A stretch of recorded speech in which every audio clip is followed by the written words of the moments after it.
All right, let's go ahead and get started. So thank you everyone for joining our workshop today, which will be on best practices and techniques for culturing iPSCs. Our speaker today is Dr. Max Friesen, who is a postdoc at the Whitehead Institute. My name is Afrida Rahman Enyart. I am a product manager at Proteintech, and I will be your host for today. Before I pass it off to Dr. Friesen, I just wanted to share a few company slides to introduce Proteintech. So Proteintech is a company that provides reagents for life science research. We have a really expansive portfolio of antibodies that encompass over 13,000 targets and cover many different research areas. We also offer immunoassays such as ELISA kits and IHC kits. And we have other kits as well, such as antibody labeling kits and magnetic cell separation kits. Within our Proteintech brand, we also have our humankind branded cytokines and growth factors. And all our proteins are expressed in human HEC293 cells so that you can be confident that they have native folding, post-translational modifications, and glycosylation.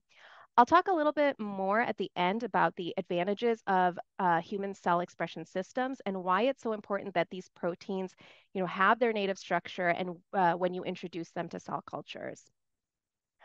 We also have our Chromatech branded nanobody-based reagents. And nanobodies are essentially really tiny antibodies, so they're about 10 times smaller than traditional antibodies. And because they're so small, they can get very close to your protein of interest, and they also bind with very strong affinity. So they're ideal for things like immunoprecipitation, immunofluorescence, and protein purification. We also value that we are a company for scientists, by scientists. So our award-winning products are self-manufactured, and we offer the largest in-house portfolio of antibodies for the human proteome.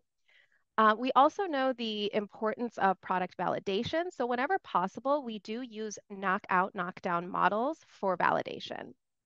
And as antibody experts, we have very in-depth knowledge of immunoassay applications, and we can offer outstanding technical support.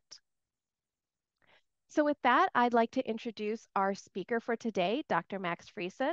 So Dr. Friesen is a stem cell biologist with over a decade of experience in culturing iPSCs. He completed his PhD research at the Harvard Stem Cell Institute and is now a postdoc at the Whitehead Institute with a focus on iPSC-derived models to study metabolic diseases such as type 2 diabetes. Dr. Friesen has worked on improving iPSC genome editing and differentiation protocols and is currently investigating the mechanisms of insulin resistance in iPSC-derived adipocytes. Since the start of his research career, Dr. Friesen has cultured and differentiated billions of iPSCs. So with that, I'll go ahead and pass it off to Dr. Friesen. Thank you so much for being here and for sharing your knowledge with us. And if at any point you guys do have any questions for Dr. Friesen, please do input those into the chat or the Q&A box, and we will address them during the Q&A session. Okay, great. Thank you so much for the introduction, Afrida. And just bear with me for a second while I set up my slides. Good afternoon, everyone. I'm very excited to be here and share my experience on culturing iPSCs. And I hope that I can teach everyone something today and you'll get something out of this webinar. So Afrida already gave a very quick intro of me, but I'll give a little bit more of a background in culturing iPSCs and how I learned about it. So I got my undergraduate and master's degree in the Netherlands, where I'm originally from. And during this time, I really discovered my passion for the exciting idea of using human pluripotent stem cells for research. So to pursue this, I moved to the Harvard Stem Cell Institute here in Cambridge, Massachusetts, where I was co-supervised by two amazing stem cell professors, Professor Chad Cowan and Christine Mummery. Here, I learned how to culture iPSCs. I worked on optimizing differentiation protocols of various cell types. I helped the lab with some of the very first published studies on genome editing in human iPSCs, and then I pursued my own research in metabolic disease. I then moved to the Whitehead and MIT, which is my current postdoc position with Professor Rudolf Janisch, and here I focus on disease modeling of type 2 diabetes using iPSC-derived cell types. And at this point, I've been culturing iPSCs for over a decade, so I hope to share some of that knowledge with you today. So to get on to the actual webinar, I've listed here some of the topics I'll talk about today, including a basic intro to iPSCs, culturing and maintenance tips, and then quick overviews of applications, including things like differentiation and some of the research paths you would be able to pursue. And then lastly, we'll spend a good of time on the Q&A session where hopefully I'll be able to answer all of your questions. So to refresh your memory of what an iPSC actually is, it's an induced pluripotent stem cell, typically a mature somatic cell that has been reverted to an immature pluripotent state so that it self-renews and it can develop into all tissues of the body. It's functionally very similar to an embryonic stem cell, which can also develop, of course, from an embryo into the entire body. The 2012 Nobel Prize in Physiology or Medicine was given to John B. Gurdon and Shinya Yamanaka for the discovery of reprogramming. Sir Gordon through nuclear transfer, and then Professor Yamanaka for iPSCs, which is what I'll be mostly talking about today. The Yamanaka iPSC paper came out only in 2006, which is 6 years before the award of the Nobel. So you can imagine how quickly people realized about the impact of the discovery and how much it really meant for science. So the way that you derive an iPSC, in principle, still hasn't changed that much from that original 2006 seminal paper from Professor Yamanaka. The general concept is that you introduce 4 proteins into cells. These are generally called the Yamanaka factors, or OSKM, standing for the proteins OCT4, SOX2, KLF4, and MYC. These reprogram your adult mature cells, often skin fibroblasts because they're so easy to harvest, and then they reprogram these into iPSCs. This is the standard approach that's still being used to this day, although the delivery methods for getting these factors into cells often varies. So I'll give you a quick review of what types of methods people use for this. The original paper uses retro or lentiviral transduction of these factors into fibroblasts. This is the oldest approach, and it works very well. However, it has the main drawback that these viruses integrate into the genome of your cells. And now your iPSCs will have viral genome in them, which is not something you generally want to do disease modeling or even patient therapy work. Since then, the field has moved on by improving this method by either using episomal DNA vectors, which are very similar to plasmids, to transfect these proteins into cells, or what is probably the most common method these days is to use Sendai viruses, which infect cells very well, but they do not integrate into the genome. So your eventual iPS line is viral genome free. Most recently, these approaches have been further improved, and people are using messenger RNA-based methods to transfect these proteins into cells, or even recently, a chemical approach has been achieved where people are using small molecules and growth factors without using any protein transduction at all.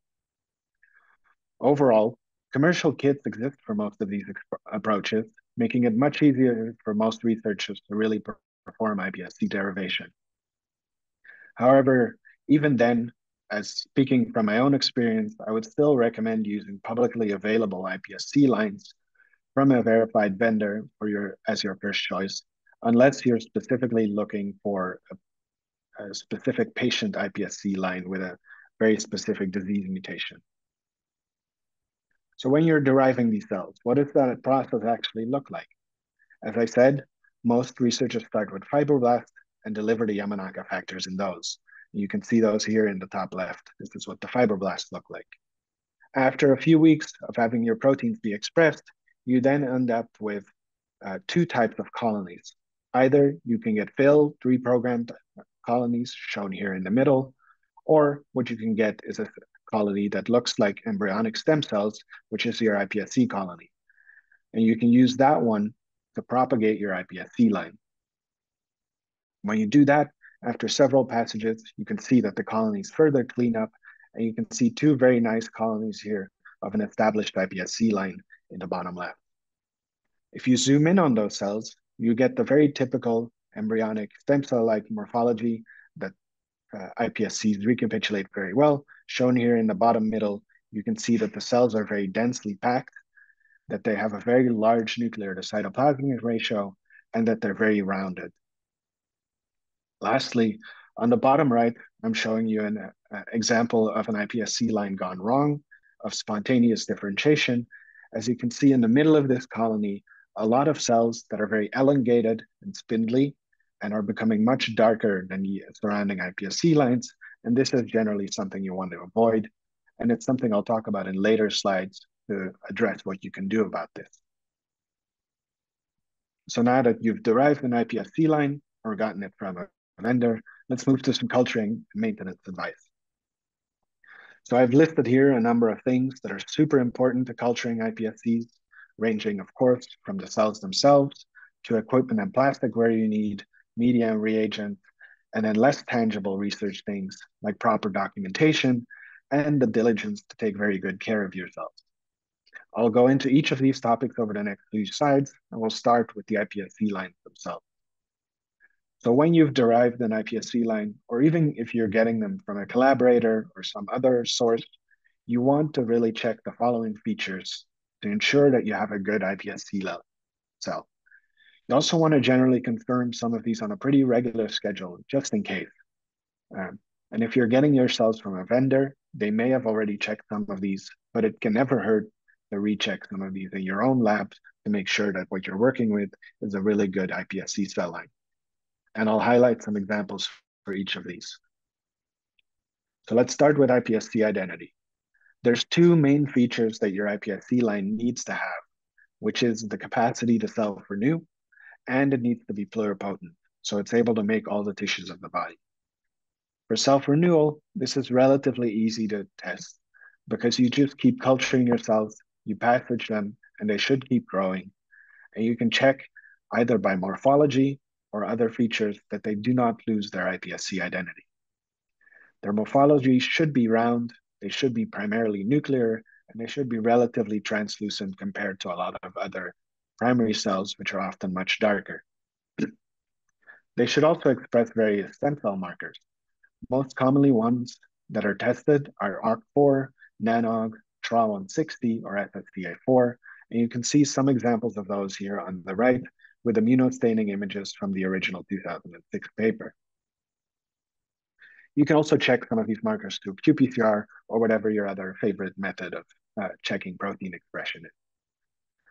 Lastly, to test pluripotency, this will be a little bit more work, but it's very important. And there's several different approaches you can choose from. So as I said, iPSCs should be pluripotent, which means that they should at least lead to all three germ lineages. And there's three approaches that I outlined here that I think are very commonly used for many researchers. So the first is to do directed differentiation of your iPSCs into many different cell types. This is, in general, a very defined approach because you know exactly what tissue you're supposed to be getting, but it's also a relatively low throughput way of doing this, as most researchers do not want to differentiate all these cell types separately.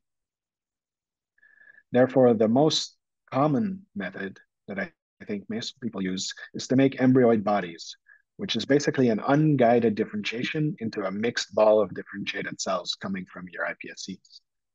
You can then harvest these embryoid bodies and check them for marker expression or immunofluorescence staining to validate that all three of the germ lineages are present in your EBs. Alternatively, what you can do is you can inject your iPSCs into mice, which over time will lead to teratomas, which is a form of cancer.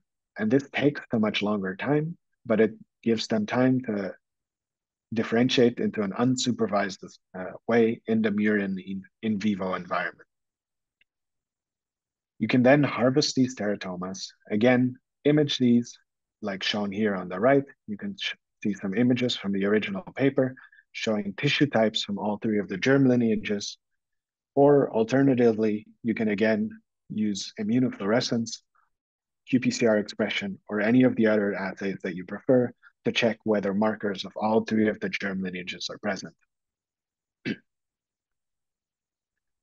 So now that you have an iPSC that's functionally an iPSC, one of the other things you really want to check before you start doing experiments is whether the genome of your iPSC line is normal. Again, there's a variety of approaches you can take here, but I think the most common one that most people employ is karyotyping, where chromosomes are stained and imaged. I'm showing you here a cartoon from the NIH of what this should look like for a normal chromosomal set for an iPSC. And with karyotyping, you can determine gross chromosomal abnormalities, such as whether there's large deletions or duplications in your chromosomes, or whether trisomy has occurred. This is actually surprisingly common during the establishment of iPSC lines or after stressful assays such as genome editing, as many of these chromosomal abnormalities do give a growth advantage. So it's always good to check, or at least ask your iPSC provider if they check for the karyotype of the lines that you're giving them. And then one last step that I want to talk about for quality control of your iPSC lines is that you want to make sure there's no contaminants in your cell line. Both in your master cell bank, where you start with your original iPSCs, you want to make sure that there's no latent viral infections, say from the patient or human that you derive these from, or that there's no residual reprogramming factor indication. Often, whoever you get your iPSCs from will already provide this info, but it's good to just quality check if that is indeed the case. And secondly, I want to highlight that during routine culture, you can also run into other contaminations, including most commonly microbial ones. I've been doing this for a very long time, and I still sometimes make a mistake and end up with a cloudy medium like you can show here, which is indicative of a very dire infection, basically. And often, these are luckily easy to identify. You can clearly tell by the color of the medium in this case, but you can also see this under the microscope when checking out your cells. So for instance, if we zoom in on this dirty flat, you can see that in this case, there's a bacterial infection where you see these small little rods in between your cells. Or what you can also get is a fungal infection where you basically see these long hair-like structures around your cells, indicative of an infection. Both of these are good reasons to often freeze down your cells so that if you have an infection, you can go back to your cell bank and thaw out a new vial of cells and start with a clean, fresh slate. But I'll talk a little bit more about this later. Then there's one more contaminant that I want to highlight that is also relatively common. And the issue with this one is that you cannot visually identify it. This is a bacteria called Mycoplasma. It's a bacteria that lacks a cell wall and is very, very small. So that's one of the reasons why you cannot see it. It also grows relatively slow, so might not cause the same medium discoloration that I showed you on the previous slide. There's a number of testing methods, however, for Mycoplasma, and I would strongly recommend that you run at least one of these every few months on your cells, because Mycoplasma infection can dramatically change the outcome of your experiments. It reduces the growth rate of your cells, it alters their metabolism, and can even lead them to be more prone to chromosomal aberration. So you definitely want to prevent this. And when you get a mycoplasma contamination in your cells, you really want to get rid of those cells. So how do you actually keep your cells clean? The first step is, of course, very important to create a sterile environment, both where you handle your cells in the biosafety cabinet, which should be the only place you're really opening your tissue culture plastic with cells in it. And you also want to make sure that your incubator remains clean. And ideally, you don't leave the door open all the time, like in the cartoon right here. Next, you want to make sure that you use sterile tissue culture treated plasticware. And as I said, never open this outside of any biosafety cabinet hood.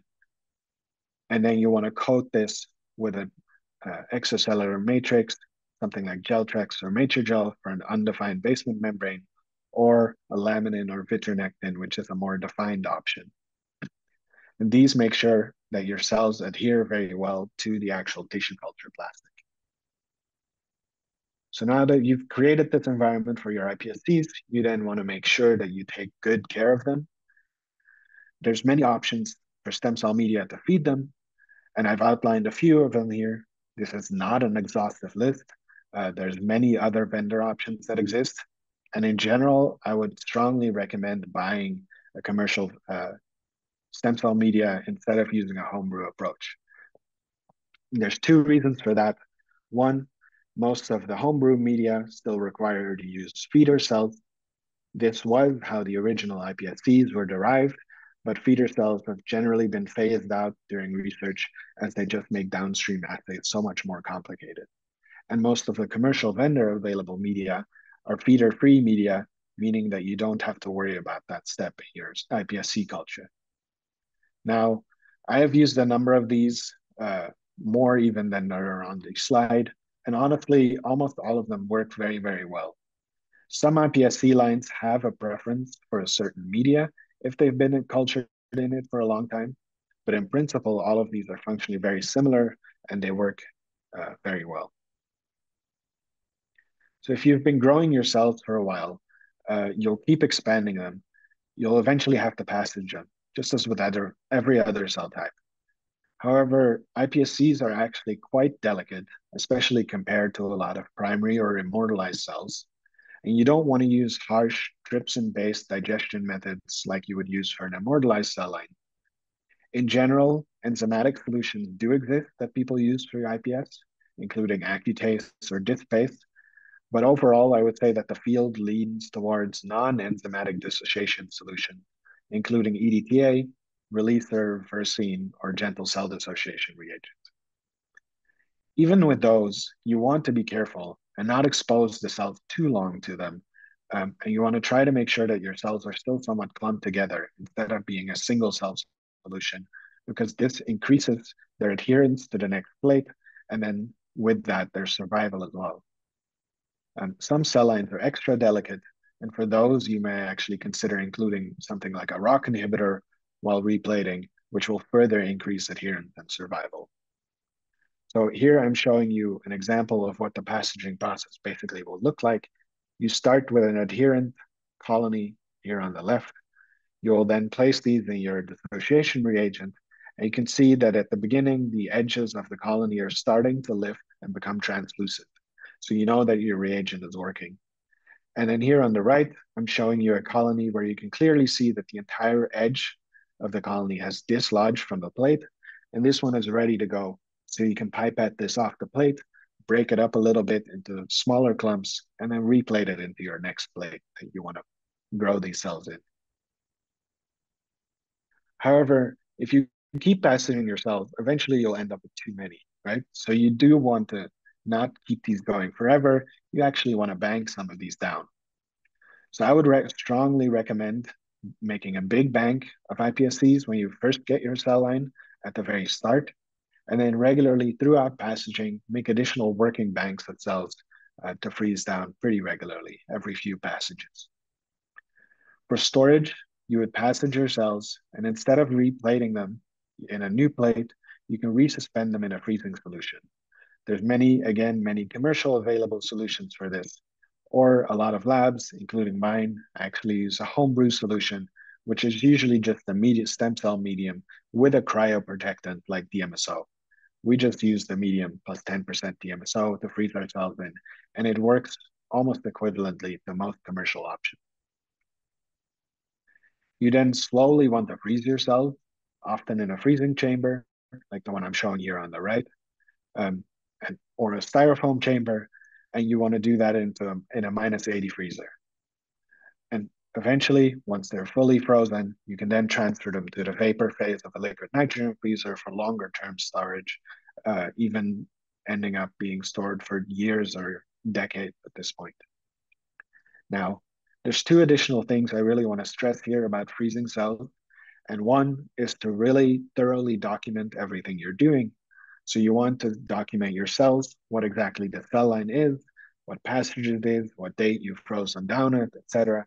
And you want to do this both on the cryo vial that you're freezing the cells into, as well as the box that goes into the freezer, and then ideally some type of offsite database, either online or in an Excel sheet, or someplace where you can track which cell lines are where in the freezer.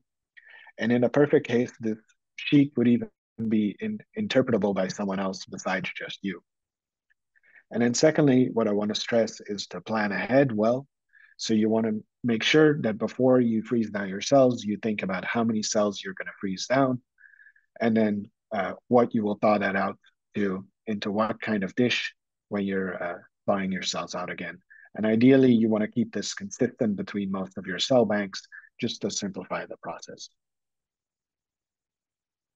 So with that, I'll highlight some troubleshooting tips before we go into any iPSC applications. So this is just a very quick note, and I'll be happy to talk about this more in the Q&A. But in general, during your routine culture, I would say your main enemy are contaminations, and these come in two main forms. I already briefly talked about microbial contamination before, and sadly, again, showing the same picture here of the dirty cell culture flask, you want to get rid of these plates. I would in general say it's not worth it to try to save these cells, and you want to quarantine the rest of your incubator until you can determine whether all your other plates are clean or infected.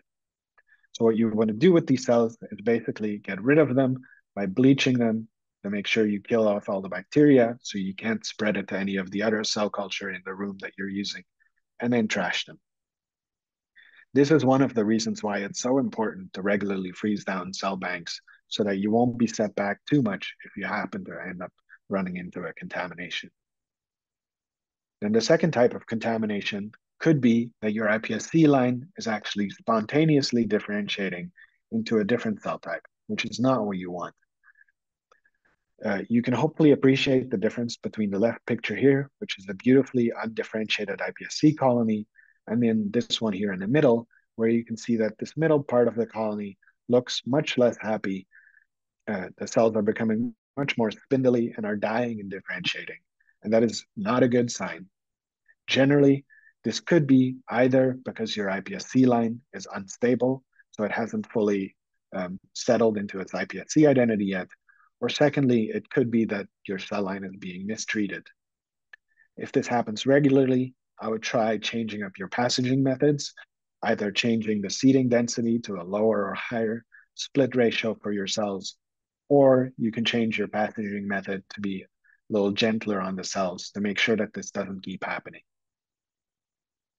However, if that doesn't work and you really cannot lose these cells, you can also clean them up directly. So either you can aspirate and remove these differentiating cells.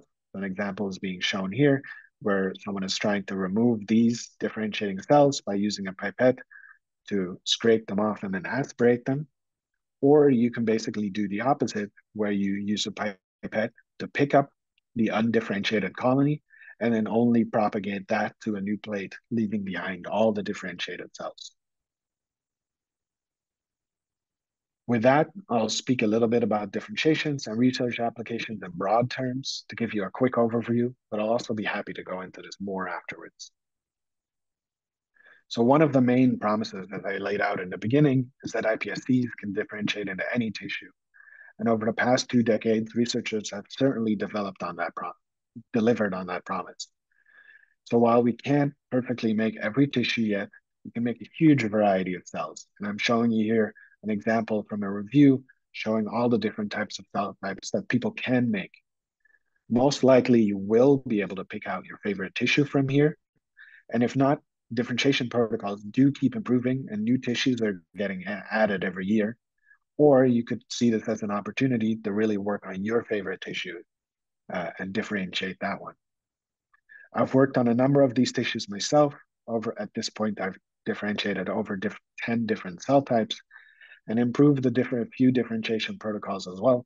And one of the main ones I've been working on are liver, fat cells, and skeletal muscle. However, I'm not going to list out specific differentiation protocols here, as it would be one, too long of a list, and secondly, I would probably accidentally at least leave out certain very important papers. But I'm happy to speak more on this if any questions arise. And then I just want to end with a quick primer on the potential of these cells, with 2 of the main pursuits that most researchers use them for are being disease modeling and cell therapy. So you can extract these cells from a healthy individual or from a patient, reprogram them into iPSCs, and then you can perform genome editing if you wish to make a healthy or a diseased iPSC, either repairing that mutation from a patient that you got or introducing one into a healthy cell line, differentiate these into your tissue of choice, and then either you could do mechanistic research through disease modeling and understand the biology intracellularly of what's going on during this disease. You could use that to inform personalized medicine for the patients that you originally started with, but also recently, many researchers have started pursuing stem cell based cell therapies where differentiated stem cells are being transplanted into patients, hopefully to rescue some of their disease phenotypes. And with that very optimistic message, I'll end the presentation part of the webinar. I want to foremost thank Proteintech for giving me this opportunity to speak, all of my stem cell mentors for their guidance, and then of course you all for being here. And then I'm very happy to take any questions during the Q&A after Frieda gives the outro.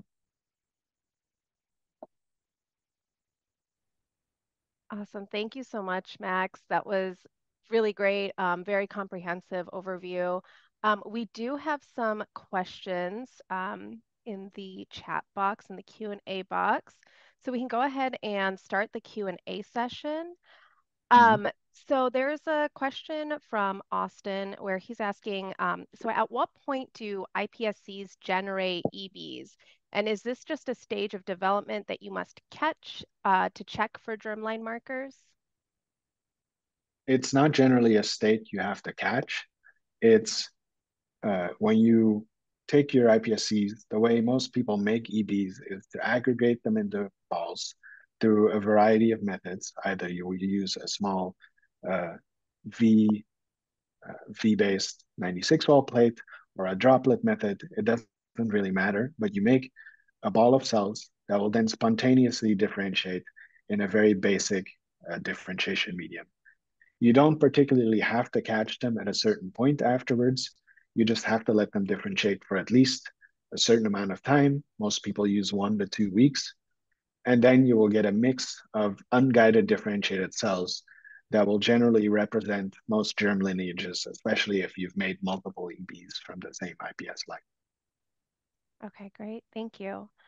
Our next question is from Arpita. Arpita asks, how often do you prepare the iPSC medium? Do you prepare the medium for a month and store it in the refrigerator or prepare it every week? It depends on the volume of your iPSC cell culture, of course. When I'm in a busy week, I'll end up going through multiple bottles per week. But in general, I would say the longest to store it is probably 2 to 4 weeks. I would not use media that's older than a month. In general, most vendors, I think, recommend 2 weeks, but I've gone up to 3 or 4 weeks before, but that's about the maximum I would push it.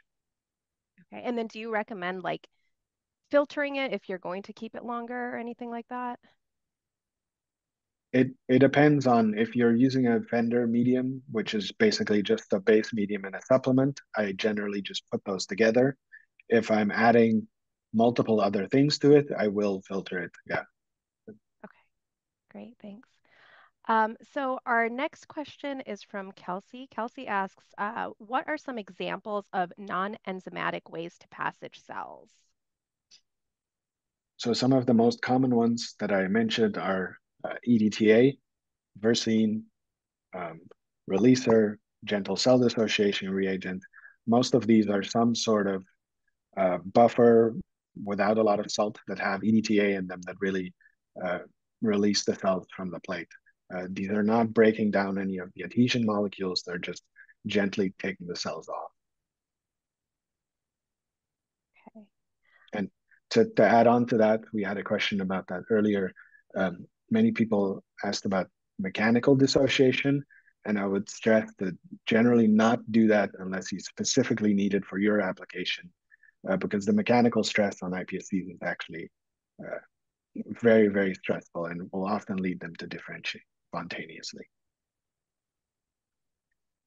Awesome, thank you. So the next question is, could you please talk more about the medium to culture? For the start, what is a suggested media that never fails? So I think the two common ones that my lab has been using, and in general over stem cell history have been used the most, is the most common one is M-teaser from Stem Cell Technologies. This was, I think, the first commercial medium that worked very well. And then what we've recently been using as well in combination with that is StemFlex from Thermo Fisher. I've found that both of these basically never fail, um, but I don't want to specifically recommend competitor products, but I think those are the ones I usually use. Okay, that's no problem. We're here for the science. Um, so our next question is asking about counting the number of iPSCs. So specifically how you count them accurately. So we use a automated cell counter. So you would passage your cells, and generally, if I need a very accurate count, I'll leave them in a dissociation reagent a little bit longer than normal to make sure that they aren't as clumpy and become a little more single cell. And then my lab uses an automated cell counter with something like a live dead stain, something like a trypan blue, to make sure that we get an accurate count. Generally, I wouldn't do this for every passage, or I would take out a little bit of an aliquot of my cells because I don't want to split them to single cell every single passage. Uh, Okay, thank you. Our next question was during, I believe, your contamination slide. Um, and the question was, what is your experience with the functional viability of these iPSCs? So I'm assuming they're talking about if the iPSCs are contaminated. So as in, how do the iPSCs behave in comparison with their normal counterparts? in one word, badly. If you have a contamination, especially the microbial ones that I showed, if your medium is really discolored, uh, I would completely get rid of that. If the question is about the contamination in terms of spontaneously differentiating cells, my answer is pretty similar actually.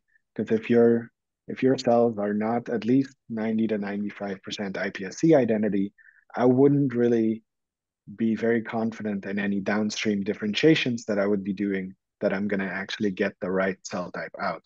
So even in that case, I would really try to clean up the colony or try to propagate it in such a way that I would get a much cleaner iPSC colony. Okay, great, thanks. Um, so this is a good question about passage number. So can you let us know, what is your optimal passage number range when differentiating iPSCs into other cell types? Yeah. So in general, I would say that you need some time for your iPSC line to establish a stable identity. So you don't want to use them before, say, passage 10 or 15. At that point, you've also been able to expand them large enough to really get a master cell bank so you get enough frozen stocks. And then in principle, your iPSCs self-renew indefinitely, and you should be able to use them forever. In practice, however, given that we're not all perfect at iPSC culture, everyone makes some mistakes. I wouldn't actually use them forever, but I think you can usually generally use an iPSC line easily up to passage 60 or 70. At that point, unless I've done very specific genome editing, multiple rounds of editing to it, for instance, I will go back to my initial cell stock and start again with a fresh vial. Okay, that actually brings me to the next question. Someone had, which is asking, uh, how does high passage number impact the quality of iPSCs? In theory, it shouldn't really impact it too much. If you've done everything perfectly, the passage number doesn't quite matter. But in practice, the longer you culture your cells, the more likely they are to undergo chromosomal aberrations or that you're selecting for some sort of growth advantage in some of your cells that are outcompeting the others. So that's generally declining the quality of your iPSC line over time with extended passaging. This isn't a problem in the sense of like 20 to 30 passages, but if you get up to passage 80 or 100, generally you don't quite have the same cells anymore that you started with. And it doesn't necessarily mean that your differentiation is going to be worse. In some weird cases, it might be better because it's biased towards one specific lineage, for instance. But either way, that's not a good sign. So I would advise to start with relatively fresh stocks every so often. Okay, great. Thanks. Um, our next question says, so you mentioned two different spontaneously differentiated cleanup methods with a pipette tip. Do you have any experience with more high throughput methods? Cleaning the culture with a pipette tip doesn't lend it to high throughout throughput methods.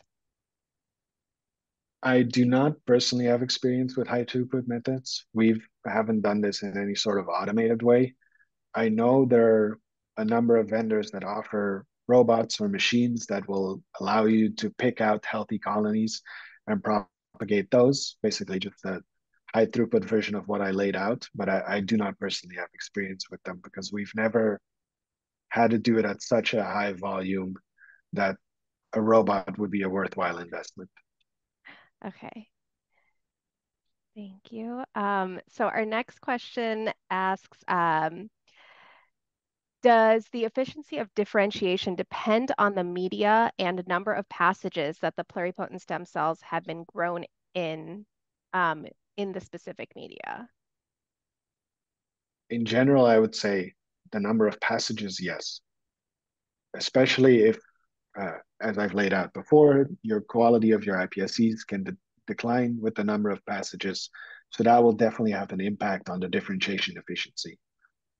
In terms of media, I would say that most of the now available commercial stem cell media are similar enough that the differentiation efficiency shouldn't really be impacted by that.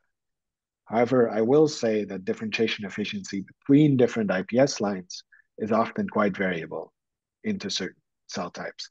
So what you might be attributing to certain cell or certain stem cell media might actually just being your collaborator growing in a different type of media, but it's also a different cell line.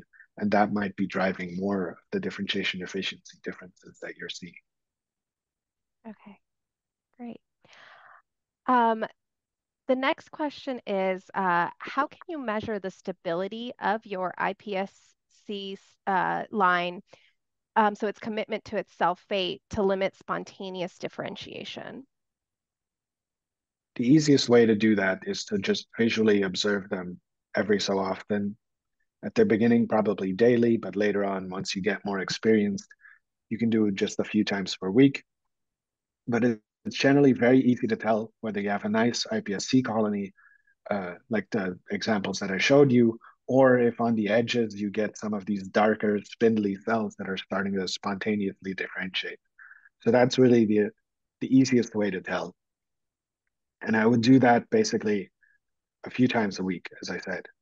However, if you're worried about being more strict about this, I would recommend that you maybe every few passages look at marker expression again or immunofluorescence of those iPSC markers to really validate that your iPSC line is still healthy and stable, especially if you're worried about their cell fate. Right. Um, the next question is, so what do you use to pick up your colonies when you're passaging? Just generally, I would use a sterile pipette, like either a pipette man with a, say, a 5 or 10 ml pipette, something that's not doesn't have a too small of a bore pipette tip so that you're not breaking up your cells too much because you want them to be a little bit clumpy. Um, and I don't generally pick them up with anything else. We don't use cell scrapers or anything like that because, as I said, mechanical stresses can be quite harmful to the cells. Great, thanks. Um, the next question is, so within the same cell line, can you switch between enzymatic and non-enzymatic modes of passaging? You definitely can. I would generally not recommend that, but it shouldn't be an issue in principle. If you're being gentle with your enzymatic methods, You can still passage them perfectly fine that way. And if you want to switch to a non-enzymatic passaging method, that's usually okay as well. The only issue I would say is that if your cells are used to an enzymatic passaging method, often the first time you try to split them non-enzymatically, it might take a little bit longer than you would expect for some unknown reason, or at least unknown to me, but that might be one of the issues you run into. But in principle, there's no problem switching between the two methods.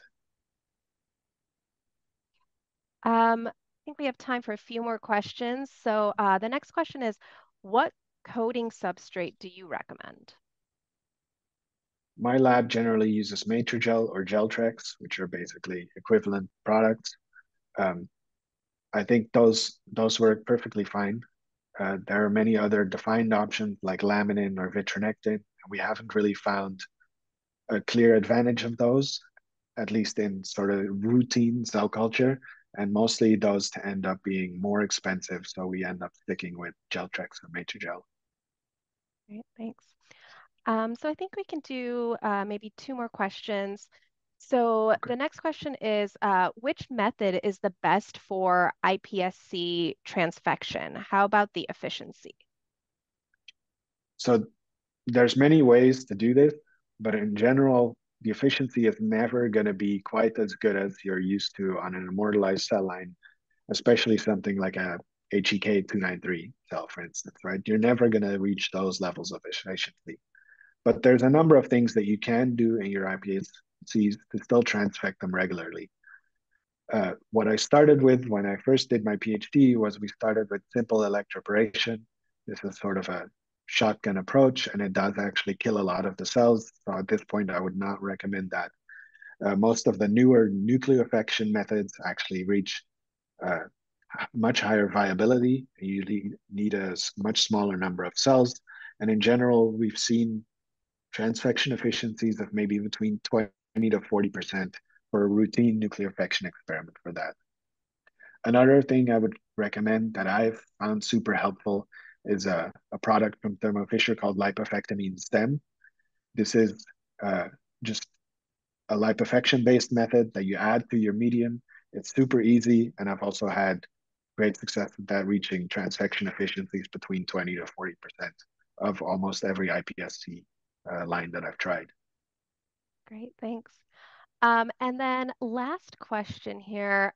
So prior to administering stimulants or treatments, would you suggest using a specific percentage of starving medium? That really depends, I think, on the specific stimulant you're trying to study, and it really depends on whether something that activates that pathway is already in your medium or not. So I work on diabetes, so I do lot of starvation steps before doing my treatments because I'm looking at, say, a glucose or an insulin treatment, right? Both of those are present in the general differentiation or stem cell media. So I first have to flush those out. Uh, in in an iPSC, it's actually very hard to starve them because they do start dying relatively quickly if you're depriving them of nutrients. But in a differentiated cell, this is often a lot easier. But it's very experiment dependent on what you starve them into, how long, and what your treatment is. So if you have a specific condition, reach out to me after and I can maybe help, but I can't answer that in a general way. Is there like a specific time frame that you would tend to avoid? So for example, I know with certain cell lines, you can starve them overnight. Is this something that you would suggest people avoid with iPSCs? I would say overnight is too long. Yeah. If it, depending on what medium you're using, if it's a full starvation, overnight is too long. Okay, great. Um, So with that, with the last few minutes, I just wanted to share just a few more slides. Firstly, thank you again, Max, for sharing all your wisdom with us and for answering all those questions. I'm really sorry that we didn't get to everyone's question, but at the very end, I will provide Dr. Friesen's email, so feel free to reach out to him by email and ask him your questions if we didn't get to them live.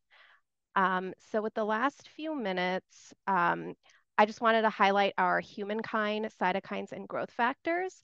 So Proteintech does offer all the key proteins that are necessary for culturing iPSCs, so such as FGF, LIF, BMP4, activin A, etc. And our proteins are available for research use as well as GMP grade. Um, so I really just want to talk about, what are the main benefits of using our humankind proteins for your iPSC cultures compared to other proteins that are on the market. So the main advantage is that our humankind proteins are authentic human proteins because they are raised in human HEC293 cells. So they have native glycosylation and protein folding. This is often lost when proteins are expressed in, for example, E. coli systems. And I'll show you an example of this on the next slide. Additionally, we have seen that humankind proteins have superior bioactivity, which means that you'll get enhanced results in healthier cultures. Because of our quality manufacturing process, you can also be confident that our proteins will be animal component free, xeno-free, endotoxin free, tag free, and carrier free. So I just want to touch a little bit more on, why the expression system matters and why we put so much emphasis on the fact that our proteins are derived from human cells. So here what we're looking at is a comparison between our humankind TNF alpha compared to, on the right, an E. coli derived TNF alpha.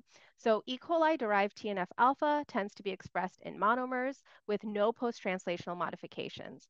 They also tend to have high endotoxin levels and improper protein folding. However, with the humankind system, we see that our TNF alpha is expressed in trimers, which is the most active form of TNF alpha, and we have proper post-translational modifications and proper protein folding that would mimic what you would observe in human TNF alpha.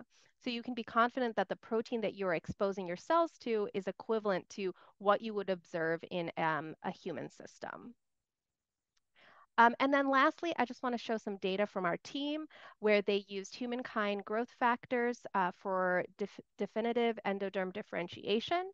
So here you can see the different protein expression of NANOG and FOXA2 based off of whether the cells are iPSCs or are differentiated into definitive endoderm. And here on the right, you can see the different humankind products that were used for this differentiation.